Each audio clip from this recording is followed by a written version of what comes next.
Fala pessoal, sejam muito bem-vindos ao Tellercast, o podcast do Teller aqui no nosso canal do YouTube. Antes de começar, já vou pedir, claro, para você se inscrever, comentar aqui o que você vai achar do nosso episódio, porque hoje a gente tem um convidado ilustríssimo e muito especial. Antes de apresentá-lo, vou me apresentar. Sou Henrique Galvão, responsável pelo Teller. A gente fez essa curadoria, né? Ajudei a contribuir nessa curadoria dos grandes livros da humanidade, nosso querido aplicativo de audiolivros da Brasil Paralelo.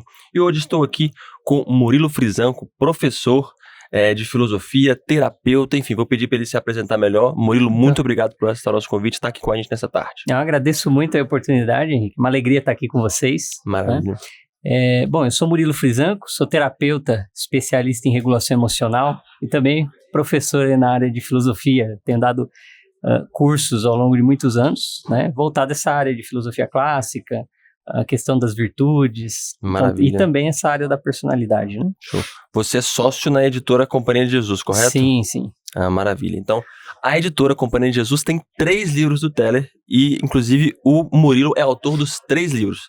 São As 12 Camadas da Personalidade, um livro sobre os 4 temperamentos, Isso né? Mesmo. E um livro também sobre a arte de educar crianças na virtude, né? Isso. Então a gente vai comentar um pouco, conversar um pouco sobre esses livros aqui. O Murilo vai explicar um pouco, vou tirar algumas dúvidas com ele e a gente vai entender melhor sobre todos esses assuntos, beleza? Vamos lá. Maravilha. Então, Murilo, para a gente começar, eu queria começar com uma teoria que é muito famosa, digamos, entre os alunos do professor Olavo de Carvalho, né?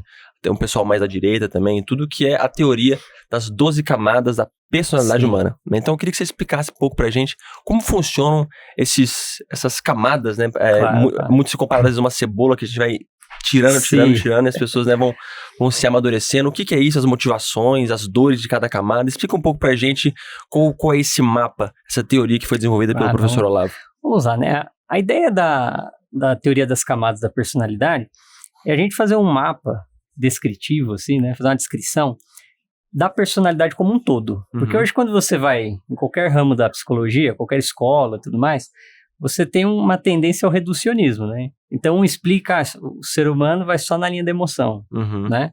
A outro só a linha do transtorno mental. A outra só a linha dos afetos, né? Afetos, um behaviorismo, por exemplo. Então, assim, esses autores, eles foram tentando explicar como era o ser humano. Só que eles focaram num pedacinho. É como se cada um focasse em uma camada. Como se cada um olhasse para uma camada só. A grande riqueza da teoria das 12 camadas é justamente ser uma arquitetura onde você acolhe, você harmoniza tudo isso para explicar o ser humano completo. Aliás, essa visão completa do ser humano, né? No mundo de hoje, o pessoal tudo quer dividir, né? Tudo quer setorizar demais, né? Sim. Então, a riqueza da teoria é essa, né? E a teoria divide ali em 12, né, 12 esferas, né, 12 camadas ali da personalidade, que elas funcionam em conjunto, né? Então, por mais que uma pessoa ela esteja desenvolvendo as camadas mais altas, isso não significa que as mais baixas deixaram de existir e deixaram de compor quem aquela pessoa é. Só que quando eu vou fazer uma pergunta para você, se eu perguntar, Henrique, quem é você? Né? Aí não sei. A gente é treinado para responder currículo, né? Perfeitamente. Eu sou formado nisso, tal, beleza. A gente é muito focado no que faz, né? Só que quem a gente é muito mais do que o nosso trabalho, muito mais do que a gente faz no dia a dia, né? Muito mais do que a profissão.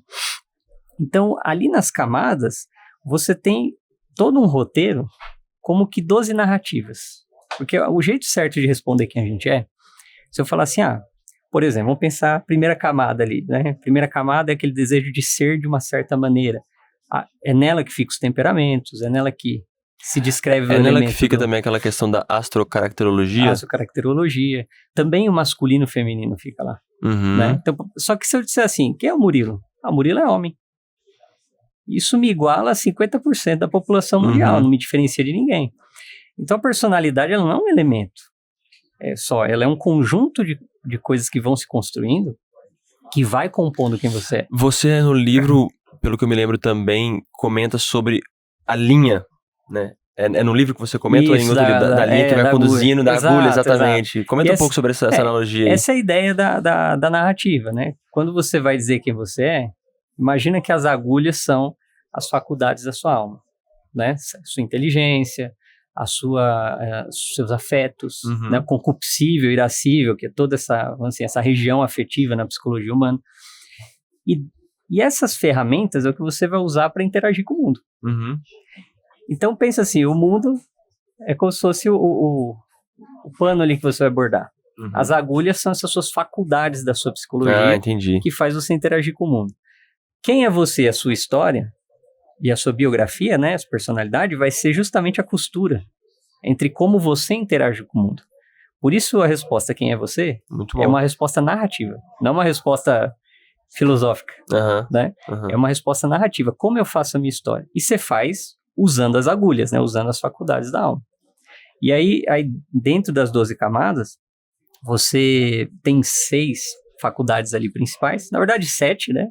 Mas a 7ª é a vontade humana, que articula todas as outras, né? Então é como se fosse a mão que vai lá escolher qual agulha eu vou usar em cada situação. E as outras 6, que vão envolver a razão, né? Vão envolver o senso comum, vão envolver o concupiscível, o irascível, intelecto ativo, intelecto passivo. Não vai dar pra gente destrinchar tudo isso, certeza, porque não. Esse tema aí já é uma aula inteira, né? Cloud GPT, vocês conseguem aprender um pouco mais sobre isso. É isso aí, pessoal. A gente joga o termo, a pessoa Exatamente. pode dar uma pesquisada, né? Mas assim, você tem essas 6 agulhas e a vontade vai coordenar qual vai usar. E cada 2 camadas, geralmente está associada a uma dessas agulhas. Né? Então, a primeira e a segunda camada, o senso comum, né? A terceira e a quarta com a razão. Elas assim como se vão fechando um certo arco, né? Então, a primeira e a segunda fecham um arco, a terceira e a quarta fecham outro arco, a quinta e a sexta fecham outro arco. E existe um arco um pouco maior, que é quando se fecha a 7ª, né? E aí, da 8ª para cima... se você for pensar profundamente assim, no fundo é uma formação da vontade, né? Essas agulhas todas, eu estou ensinando, vamos pensar processo de amadurecimento. Eu vou pegar lá a criança ou a pessoa imatura e eu vou ensinar ela a usar as agulhas que ela ainda não aprendeu. Ou ensinar a usar direito as que ela usa mais ou menos, vamos dizer assim. Então, acontece esse processo, né? Então, quando eu preencho o uso de todas, né, eu tenho um certo domínio no uso de todas, aí eu tenho uma personalidade profundamente madura que tem domínio na própria vontade. Ela sabe escolher o que ela quer sobre critérios mais profundos, mais elevados. Eu lembro que o professor Olavo, ele atribuía muito cada camada à motivação e à dor, né? Sim. Aquilo que dói no teu peito e aquilo que faz o teu peito ficar grande, digamos assim. Né? Então, é isso que determina, por assim dizer, em qual camada você está. Tem como você resumir rapidamente para o pessoal qual é a motivação e a dor de cada camada? Ou se não lembrar da dor, ou não tiver uma dor assim específica, eu acho que isso era um elemento mais complementar, mas eu lembro que ele focava muito na motivação, né? Qual que é a motivação de cada camada? Então, se tu puder resumir pro pessoal, só pra gente entender um pouco o resumo das 12. Vamos pensar a primeira camada. Então, eu tenho uma motivação de ser, de existir. Mas não é só existir, é existir de um certo jeito meu, né? Então, a gente recebe certas qualidades inatas, né? Por exemplo, o temperamento, o ser masculino e feminino, a questão da caracterologia, enfim, eu tenho alguns elementos simbólicos, vamos dizer assim, né, que estão inscritos na minha maneira de ser, que me difere já um pouquinho um do outro, né? Então, ali é inconsciente, é uma motivação inconsciente, né? Então, é uma tendência que a gente tem a querer ser daquela forma. Então, vou imaginar, pensando em temperamento, que é um tema que às vezes acompanhou. Daqui a pouco a gente entra nele também. Vai falar depois, mas vamos pensar assim, você tem uma pessoa ali que tem um temperamento mais introspectivo e uma mais extrovertida. A pessoa mais introspectiva, a motivação dela na primeira camada é ser introspectiva. Ela se sente bem, ela se sente realizada sendo introspectiva. E aquela que é mais extrovertida, ela se sente bem sendo extrovertida. Né? Então, a primeira camada, ela manifesta muito uma maneira de ser com essas tendências minhas. Quando a gente vai para a segunda, é algo parecido. Só que algo parecido, só que já é um pouco mais especializado. Porque eu já não quero simplesmente repetir, vamos dizer assim, a minha base genética, mineral, por assim dizer. Eu quero agora manifestar um pouco a minha herança familiar, um pouco o meu histórico. Ou seja, você tem ali um pai e uma mãe que deu certo em certas coisas e fracassou em outras. Isso é a realidade de todo mundo. A segunda camada, ela vai justamente ser uma motivação de repetir os sucessos e fracassos dos nossos antepassados. E não só pai e mãe imediato, né? Isso sim, entendo. Né? Eu já vi alguns professores até extrapolando, levando até o Adão e Eva, né? Tipo assim, a segunda camada, ela explora, por assim dizer, ou ela é o terreno inclusive do pecado original, digamos assim, porque essa é a herança principal do nosso ser. Exato, porque se você olha o ser humano, por exemplo, pensando em Adão e Eva, todo mundo tem o ancestral comum. Exatamente.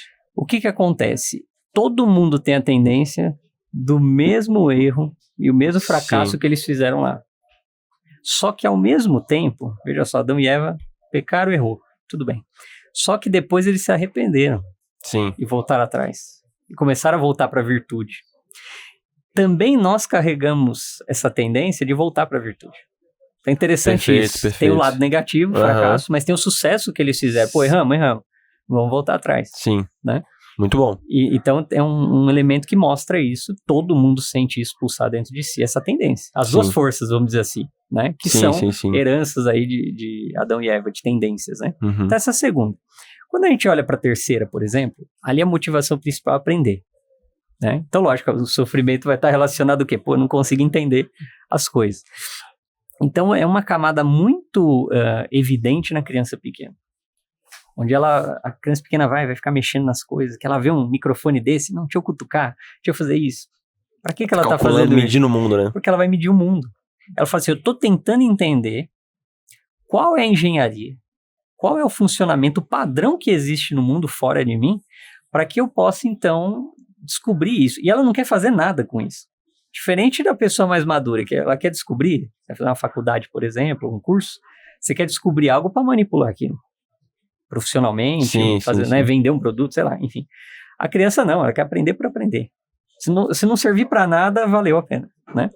Então, a motivação é puramente aprender. Quando você vai para a quarta, que é a famosa quarta camada, né? Que essa é a camada talvez mais falada. Sim, aí, a gente pode focar nela mais depois. Qual que vai ser a ideia? Aí você vê como uma coisa liga na outra. Não é a mesma faculdade da alma? Falei que a 3 e a 4 é a mesma. Sim. É a razão. Na quarta, eu também vou aprender engenharia, mas não no mundo lá fora. Do mundo aqui dentro.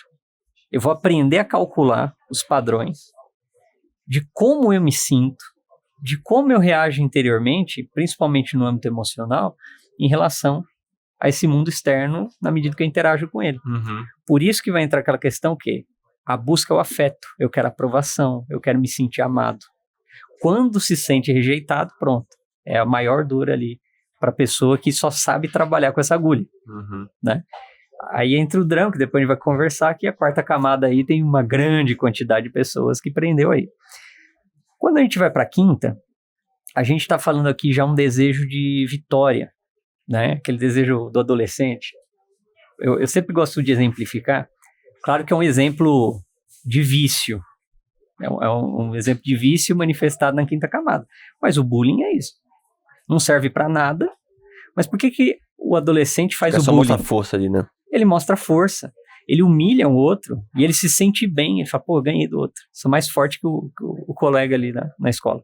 Né? Claro, é uma manifestação distorcida, porque não foi bem educada, mas a motivação não serve pra nada fazer bullying. Por isso que eu já vi muita gente falando que é bom realmente colocar as crianças, adolescentes, tudo em esporte, né? Por isso que esporte, competitividade, ganhar, eu quero vitória e tudo, porque ele tem essa demonstração um pouco mais saudável, ou bem mais saudável de força, né? Vitória. Exatamente, né? Exatamente. Então você tem essa camada que a gente associa muito com adolescente, que fica fácil de entender, né? Que é a quinta camada. Então a vitória. A derrota é a maior frustração nessa camada. Quando a gente vai para a sexta, aí já a camada que eu quero ganhar. A motivação é ganhar. A maior dor também é perder. Mas aqui, e a sexta é uma fronteira, porque é a última camada onde o centro de tudo é o próprio umbigo. Se você for analisar. Porque sexta camada, eu quero ganhar para mim. Não tô nem aí pro outro. E se eu for perder alguma coisa, o outro se ferra aí, eu saindo bem na fita, não perdendo nada, tá bom, né? Essa é a lógica da sexta camada. Que é o início, vamos dizer assim, de uma motivação um pouco mais adulta. Embora egoísta, mas já um pouco adulta. Então a pessoa faz aquilo porque ela quer ganhar um dinheiro, porque ela quer ganhar algum benefício, quer ganhar alguma coisa para si. Quer ser promovida. Exatamente. A pessoa tem esse olhar para si. Ela não tem um olhar para o outro, tanto. E aí a pessoa fica presa nisso. Quando você vai para a sétima, aí você tem uma virada de chave. Aí o ser humano começa a ficar bonito, eu falo. Porque aí a motivação é servir. Então a pessoa ela percebe que ela tem certas habilidades, certas competências, certas capacidades, percebe que ela acumulou aquilo ali, ela percebe que outros não têm, né? E ela exerce, então, aquilo para servir, para ajudar o outro, né? Então, ela pega as forças dela e coloca a serviço do outro. E isso é interessante que cria uma contrapartida, né? Que os outros começam a perceber, poxa, a gente mais ou menos depende um pouco da força daquela pessoa. A gente não tiver essa pessoa, quem vai fazer? Complica. Quem vai fazer? Então, existe esse elemento aí, né? Assim, é um olhar duplo, né? Eu lembro de... Não lembro quem que traduzia a sétima camada como a camada do papel social, né? O papel social, exatamente. Mas o que é um papel social? É servir. Sim, sim. Quando você casa, você assume um papel social de marido, de esposa. Ou pai e mãe também depois. Mãe, né? E qual que é esse papel? É um papel de servir os filhos, é um papel de servir o cônjuge. Muito bom, faz sentido. Então, a ideia, se a gente pensar casamento, é icônico, né? Assim, é uma instituição que te força da sétima no mínimo, né? Te força a dar uma postura de sétima. Por isso dá muito conflito hoje em dia. O pessoal casa com a cabeça da quarta camada, aí depois você para. Buscando a aceitação dos afetos, né? Buscando o quê? Eu quero me sentir querido, quero me sentir não rejeitado, né? Esse tipo de coisa. Então, a sétima camada busca o servir. Quando a pessoa... Aí, qual que é a dor? A pessoa quer servir, mas ela não consegue. Seja por porque o desafio é maior do que ela tem competência, pode ser um cenário. Um outro cenário é o quê? Olha, só quer ajudar. Essa é a dor de muito pai e mãe. Eu quero ajudar meu filho. Meu filho não me escuta. A dor da sétima camada. Eu tenho a competência, eu tenho certeza que eu tenho a competência para ajudar nele neste ponto. Tento ajudar, mas eu não sou recebido. Ou não há abertura para isso. Isso é um tipo de fenômeno que coaduna com isso. A oitava... Agora atenção, acho que a coisa começa a ficar diferente, né? Agora da oitava pra frente é diferente. Da oitava pra frente é diferente. A oitava pra frente aí a coisa já fica mais heróica. Heróica, né? Exatamente. É o pessoal que destaca na sociedade a nível de personalidade, né? Não são mais pessoas comuns, né? E nem responsáveis, maduros. A gente tá falando de um outro nível. A oitava camada, isso até é uma coisa que depois que eu escrevi o livro, você vai meditando. E eu falei assim, puxa, é a camada da morte. Você responder, faz sentido eu fazer isso perante a morte? Sim, porque assim, nossa vida é finita. A gente sabe que vai morrer, o horário está contando, que nem eu tô aqui hoje. Eu estou aqui, cada minuto mais perto da minha morte. Você também, todo mundo tá. Vale a pena eu estar aqui hoje? Então essa é a pergunta profunda. É quase como que vale a pena eu continuar fazendo o que eu estou fazendo até o último dia da minha vida? Exatamente, né? Tem gente que se fala assim, você vai morrer amanhã, o cara não vai nem trabalhar hoje. O cara vai falar, vou morrer amanhã mesmo? Chega, eu vou viajar, vou fazer assim. O que é isso? É o sintoma de uma pessoa que nunca meditou se vale a pena o que ela está fazendo perante a morte, né? Só que tem um ponto, e é interessante. Quando a gente pensa na morte, o que a morte a morte comunica? Vamos lá, qual é o bem escasso que a morte lembra a gente que ele acaba? O tempo. Então, uma pergunta mais prática também é o quê? Olha, eu tenho uma poupança de tempo aqui na minha vida, que eu nem sei quanto tem na poupança, né? Pode ser muito, pode ser pouco, mas tem aqui essa poupança. Vale a pena eu botar toda a minha poupança, todo esse dinheiro guardado, né? O tempo guardado no meu projeto de vida?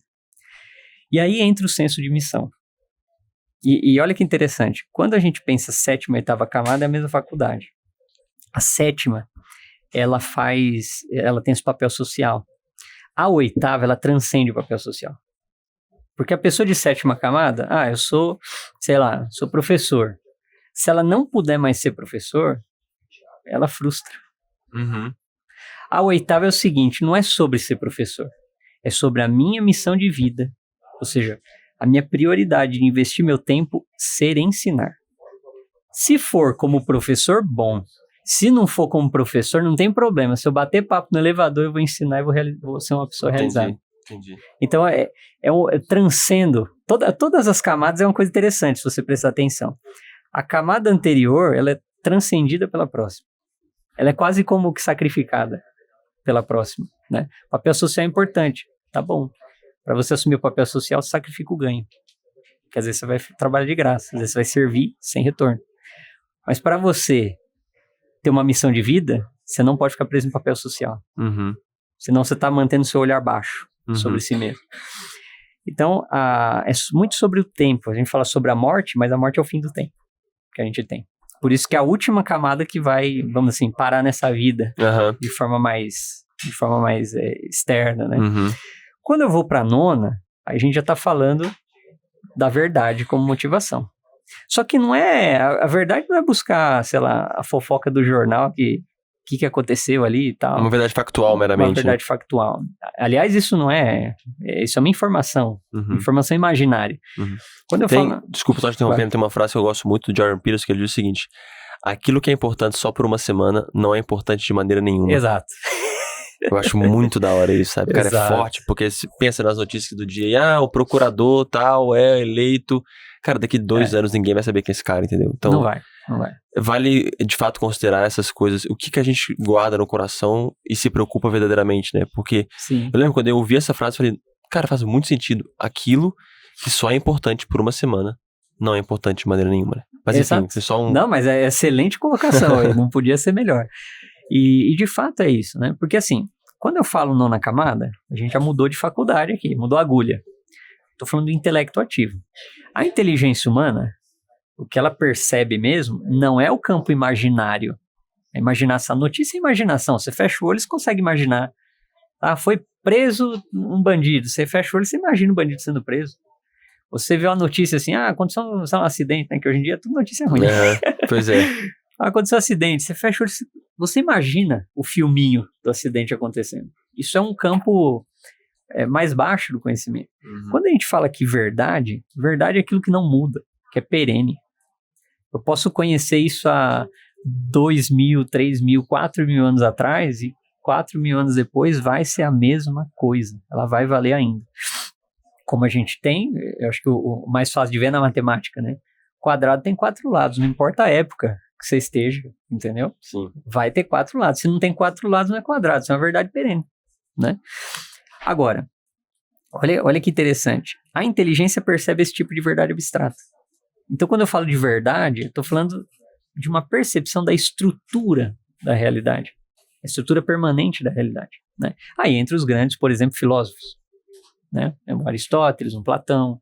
A camada nona geralmente é atribuída à camada intelectual, né? Então, a camada das pessoas que contribuíram com descobertas ou, enfim... Descobertas perenes, né? Não. Tem cara que o cara ficou famoso porque houve articulação de marketing, né? Isso não quer dizer nada, né? Agora, quando você pega...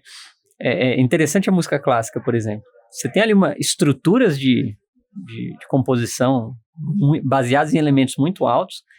Assim, passou, sei lá, 500, 300 anos depois, as pessoas estão ouvindo ainda. Só lota teatro pra ver. Entendeu? E você tem um monte de música hoje que, assim, estoura na rádio agora, arrebenta. É o que você falou, a semana que vem já é o próximo. Sim. Você já nem lembra que existiu. Por que isso dura? Porque a pessoa, ela tocou ali verdades profundas. No campo da ciência musical, por exemplo. Então entra muito essa visão filósofo, essa visão dessas explicações, dessas teorias, né? Por exemplo, a teoria das 12 camadas, ao meu ver, é uma contribuição que o professor Olavo deu que entra numa visão aqui. Assim, não é um negócio que você fala assim, daqui 200 anos alguém vai descobrir, não, tinha uma 13ª camada. Não, é um negócio muito bem descrito, né? Muito bem organizado. Você pode desenvolver a aplicação prática, mas mudar assim é muito difícil. A estrutura é muito bem feita. Quando você vai para a 10ª camada, por exemplo, você já tem um outro cenário. Porque uma coisa é conhecer a verdade, outra coisa é você encarnar essa verdade na tua vida. Porque assim, tem um monte de gente teórica, que a pessoa, nossa, dá aulas gigantescas. Mas essa pessoa, ela põe na vida dela, ela obedece essa verdade, ela olha para as atitudes dela e fala, eu tô coerente com isso? Pô, não tô, então não é o que eu não tá correto, eu preciso mudar, né? Aí entra a camada da moral, da ética, né? Que a motivação, quando a gente fala moral aqui, o pessoal hoje em dia tem um preconceito com essa palavra, sim. Né? Mas é porque o pessoal pensa que moral é regrinha. Isso não é. Isso não é. Quem entende isso aí não sabe o que é moral, né? Moral é sobre dar o melhor de si. E o melhor de si é baseado no que é superior a você, na verdade. E não baseado no que você gosta. Né?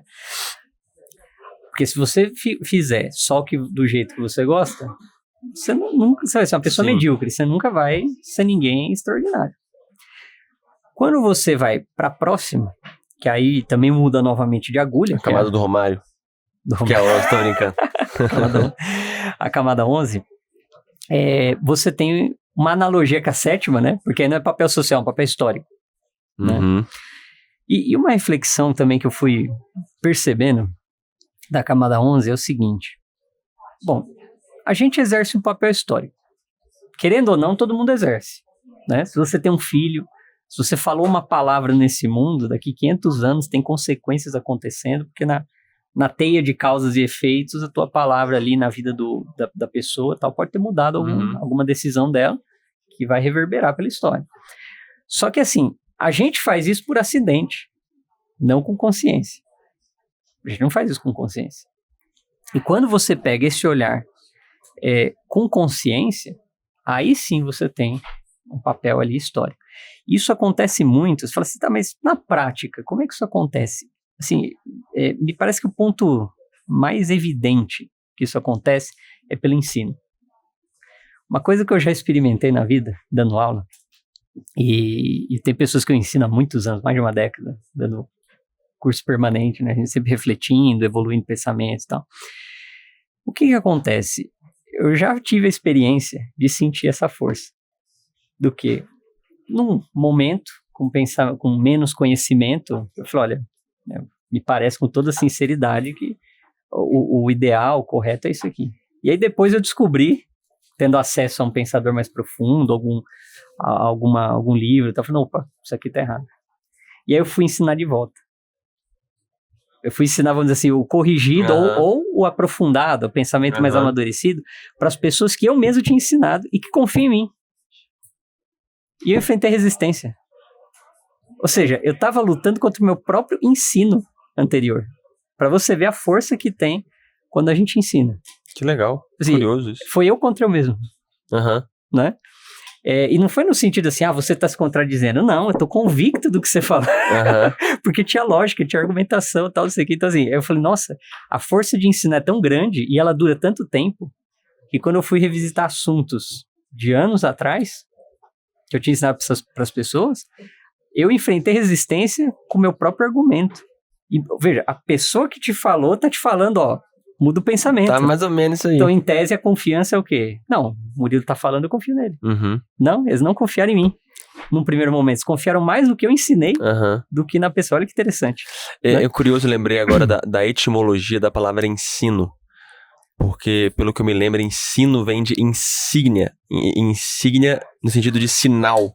Sim. E quando você ensina, você marca com o sinal. Né? Você marca com o sinal, entendeu? É realmente alguma marca profunda, entendeu? Não é. Exato. Você estabelece nela, você imprinte, né? Como se nela. Sim. Imprime nela símbolos e sinais que ficam marcados. Então, realmente, o ensino. É uma marca profunda. É uma marca profunda. É uma marca profundíssima. E é engraçado que quando você olha assim, né, esse tipo de experiência, puxa, que coisa interessante. E aí eu lembro que eu tava estudando a Suma Teológica, e aí o São Tomás de Aquino, ele fala assim, das ações do homem. Tá bom, o que você vai pensar ações do homem? Comer, trabalhar, criar filhos, é o dia a dia. Só tem um artigo de um tema como ação do homem, propriamente do ser humano, o ensino. Caramba. Praticamente só tem um artigo lá. Revelações aqui. Assim, o resto é meio que igual aos animais. A gente come que nem os animais, tudo igual, né? E se comunicar, os animais também se comunicam. Mas a coisa que é propriamente humana, a atividade propriamente humana, ele dá um destaque assim monstruoso pro ensino. E é curioso porque, de fato, a espécie animal que mais depende do aporte da geração anterior é a espécie humana, né? Exato. Por exemplo, sei lá, uma girafa nasceu e ela meio que já sabe viver, né? Uma girafa mãe não precisa ficar ensinando, tu tem que fazer isso, tem que fazer aquilo. Ela meio que sai, né? Então, faz muito sentido, de fato, aquilo que é muito próprio do ser humano ensinar, porque se tu tem um filho, na hora tu vai ter que ensinar um monte de coisa pra ele, né? E por quê? Porque o ensino é uma comunicação intelectual pura. Entendeu? Pô, caramba, da hora. Diferente de ensinar a comer, isso aí pelo olho. Isso aí você vê um cachorro comendo, também mito. Uma criança, sei lá, o Mowgli, né? Criado lá no meio da selva, ele vai ver, olha, isso aqui pode morder, então eu vou imitar, né? Agora, quando eu falo do intelectual, o ensino é o mais profundo. E é a força mais duradoura que tem na história humana. Porque Fantástico. Pega a civilização ocidental. Fantástico. Ensino de Moisés, vamos pensar o judaico. Pois é, se a gente for extrapolar isso Cristo, aí... Pensar Aristóteles também, não, é religioso, tá? Vamos olhar o secular. A lei de Moisés, digamos assim, ela... É perene. E ela dura até hoje, ela molda a conduta de uma civilização quase, então você vê que realmente perdura durante a história. E quando a gente olha pra 12... Aí o cara é super saiyajin. O cara é super saiyajin, o cara, esquece. O cara é camada 12, bicho. Camada 12 é impressionante, porque a camada 12 eu vou ter um olhar pra eternidade. Motivação e eternidade. Tudo que a gente faz aqui, cada pequeno gesto, tem um eco, tem uma reverberação no mundo eterno. E aí vem essa consciência. O cara é muito super saiyajin, assim. Que é interessante isso, sabe por quê? Porque a maior parte da visão religiosa das pessoas, geral assim, né, não é madura. Porque as pessoas olham a religião mais ou menos assim. Pensar âmbito aqui, nosso que prevalentemente é cristão, seja evangélico, católico, enfim, qualquer denominação. Em geral, assim, você é uma pessoa boa, minha vida não tem nada a ver com a eternidade. Aí quando eu morrer, vou me salvar. Ou seja, a visão é que a eternidade não conecta com o presente. Sim. Conecta só como uma viradinha de chave quando morrer. E não é assim. A camada 12, que é a camada que você vê os santos, que é a camada que você vê, por exemplo, Jesus, né? É quase como tentar encarnar o céu. Encarna o céu na Terra, né? Então essa que é a grande questão. Né? E aí poderia. Aqui você também dá uma aula. Eu só quero agora, beleza, agora a gente já tem um resumo aqui das 12 camadas. Conta um pouco pra gente que você fala no livro, o motivo, explica pra gente o porquê o brasileiro tá preso na quarta camada e quais são as manifestações claras disso, como isso acontece, enfim, discorre sobre isso pra gente aqui. Quando a gente pega assim a quarta camada, é a camada do afeto, quero me sentir amado ou rejeitado. No Brasil, estatisticamente, quando você convive com as pessoas, ambiente de trabalho, dia a dia, qualquer tipo de ambiente comunitário, você percebe o quê? A pessoa, ela quer o tempo todo aprovação. Que é o tempo todo validação, que é o tempo todo, falaram que eu tô indo bem e tal.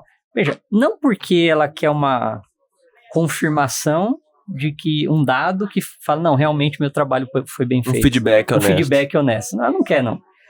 Aí você fala assim, mas como você fala isso? É só você ver o feedback negativo que acontece. A pessoa, ela fala, se eu falo pra você, Henrique, Henrique, sei lá, esse microfone aqui, sei lá, não tava legal. Vocês precisam melhorar. A pessoa corta a camada, o que ela faz? Chora. Não gostou da gente. Não sei o que, odeia a gente, não sei o que. Tá. Calma, é só feedback técnico. Você poderia, se você é maduro, você fala, legal, Murilo, obrigado por avisar. A gente vai providenciar uma melhoria nisso, por exemplo. Né? A quarta camada não, já se ofende. E não é assim no trabalho? Hoje em dia ninguém pode falar nada. Porque falou um negocinho, a pessoa, já não quero mais conviver. Apesar que é interessante, né, que no Brasil, eu vejo que a gente deu um passinho aí, né? A gente teve um despontar na quinta também, né? Por exemplo, essa polarização que acontece. Isso é interessante. Essa polarização, ela é um passo de amadurecimento. A gente pode dizer que o Brasil amadureceu nesse sentido, né? Amadureceu, porque antes assim, você não podia falar nada. Não posso discordar de você. Não se discute, né? Política, religião, não se discute. Né? Todo mundo medo de ofender o outro. Exato. Não, porque se eu falar de religião com você e a sua for diferente da minha, pronto. Você vai se ofender, né? Se eu falar de, sei lá, política, aí um é de esquerda, outro de direita, alguma coisa assim, não posso falar, porque aí a pessoa vai brigar, a gente nunca mais vai se falar, vai virar cara. Isso é a quarta camada. Não tô dizendo que a gente tá no ideal. Não, entendi, A gente tá muito aquém do ideal, né? Porque a gente virou adolescente. Então a gente tá fazendo brigas completamente inúteis, improdutivas em grande parte, né? Em uma grande polarização. Mas é uma etapa necessária pra gente começar a olhar e falar assim, não, vamos começar a ganhar com as coisas? Vamos progredir o país, progredir a economia, progredir as coisas, né? Entendi. Então, eu vejo que o Brasil teve Perfeito. Um passo aí, né? Mas o quarta camada ainda é maioria. E muito, isso não só pensa em quarta camada é criança, né? De 8 anos, de 10 anos ali. É muito comum você ver idosos, por exemplo, para criar um contraste aqui bem, bem claro, que é assim, né? Às vezes tem um vô, vó, um pai e uma mãe assim mais de idade. Não, tá dando cabeçada. Não fala nada pra ele não, porque tadinho, senão ele vai ficar chateado, magoado. Isso é a cabeça quarta camada, entendeu? Lógico que você vai falar as coisas com amor, vai falar se importando com o outro, não pra vomitar jogar pedrada, né? Mas tem muita gente que age assim e não sem motivo, porque qualquer coisinha que fala menorzinha já fala, não gosta de mim, que ninguém gosta de mim e tudo mais. Isso daí é quarta camada. Então você tem esse tipo de fenômeno aí também, né? Que legal. Murilo, infelizmente eu vou ter que te interromper. Vamos lá. A produção me mandou mensagem aqui dizendo que a gente tem pouco tempo e o nosso episódio infelizmente está acabando. Então depois eu já vou deixar o convite aqui para você voltar aqui pra gente conversar depois sobre o 4 temperamentos, sobre a educação das crianças também. Claro. Pessoal, lamento aí, vai ter que ficar para um próximo episódio. Você vê que as coisas aqui estão no escritório, muita correria. Você vê que a gente hoje teve um fundo conceitual diferente, né? A gente não conseguiu ajustar aqui a nossa equipe, que no fundo não era a equipe que faz isso, né? A gente improvisou aqui. Mas para encerrar o nosso bate-papo maravilhoso aqui sobre 12 camadas, eu queria que você explicasse pro pessoal qual a importância dessa teoria descritiva do professor Olavo, né? O que a pessoa pode ganhar e se beneficiar aprendendo sobre as 12 camadas. Também fala um pouco, faz um bajá aí do seu livro que está no Telegram, comenta um pouco sobre isso também. Uma coisa interessante de você entender as 12 camadas é justamente o que, olha, ela é um mapa. Então, eu tendo um mapa, o que vem depois do quê? Qual que é o próximo passo? Onde eu tô. Isso ajuda a gente, primeiro, a descrever, assim, a dar nome. Qualquer problema que você vai resolver, eu não lembro agora o nome da lei. Sabe, tipo, lei de Murphy, essas coisas, tipo, a lei de não sei quem, agora eu esqueci o nome. Mas ele dizia assim, se você escrever num pedaço de papel, numa frase, qual é o problema exato que você tem, 50% já resolveu metade do problema. Eu já vi essa frase. Do problema. Agora não lembro o autor que... Eu já vi essa frase, não lembro também não. Aí o que acontece? Então, primeiro você precisa dizer o que você tem, e as camadas dão um mapa do que você tem, para você ver, isso aqui eu já tenho noção, isso aqui é um universo que eu nunca acessei, né? Então, a gente ajuda a nomear. Só que ajuda também você olhar e falar assim, bom, se eu desenvolver até a quinta, até a sexta, por exemplo, qual que é a próxima? Então, também dá um certo itinerário, um certo passo a passo de onde você focar sua energia. Porque não adianta você querer também formar as 12 de uma vez, que você não vai funcionar. Você tem que aprender uma agulha de cada vez. E na ordem. Porque a agulha da frente pressupõe um bom uso da de trás. É aí que está a sacada das camadas. Interessante. Se você não aprender as agulhas na ordem, não adianta.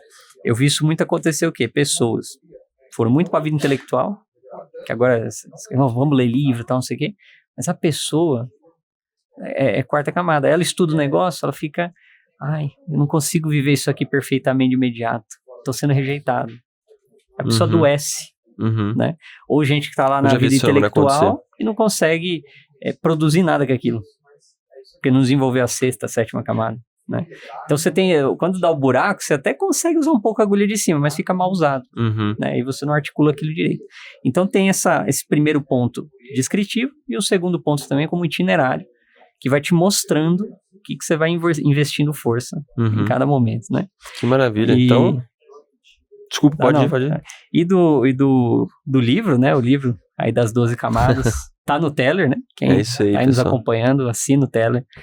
Ouve lá o livro, tenho tido muito feedback, né? O livro, se eu não me engano, é o mais ouvido nos últimos 30 dias no Teller, hein? Foi. E os outros dois ali também estão no top 5 ali, se eu não me engano. Legal. E assim, o das 12 camadas, né? Em especial, assim, no Teller escuta. Porque às vezes o pessoal fala, mas eu vou ler e tal. A pessoa não tá acostumada, habituada. Mas tá ali, ó. Tá no metrô, tá no trem, tá no trabalho, no carro. Já faço o jabá aqui também. R$14,90 por mês, você tem acesso a mais de 200 audiolivros. Né? Provavelmente um livro que você vai comprar aí na Amazon, no Mercado Livre, na livraria, vai gastar 50, 60, R$100. Então, por R$14,90 você tem acesso ao livro das 12 camadas, 4 temperamentos, educação dos filhos, e mais Platão, Aristóteles, Machado de Assis, Dostoiévski. Tudo que tem direito. Tu tá do lado de uma galera grande, hein? Que isso, é Murilo, Dostoiévski, tá ali. Então, tu não pode perder isso, não. Não, então, assim, pessoal, assine, né? Quem quiser mais o livro físico, que tem gente que Sim, gosta mais também. Lógico, a gente tem. A gente tem na Amazon. Você for lá na Amazon, 12 Camadas de Personalidade, você encontra. Editora Companhia de Jesus, correto? Ou do selo Ilhos, né? O selo Ilhos, da Editora Companhia de Jesus, né? Perfeito. Mas tem na Amazon lá pra quem quiser. Os outros também tem físico na Amazon, mas eu recomendo o Teller aí também pra quem gosta desse tipo de Maravilha, audiobook. show de bola.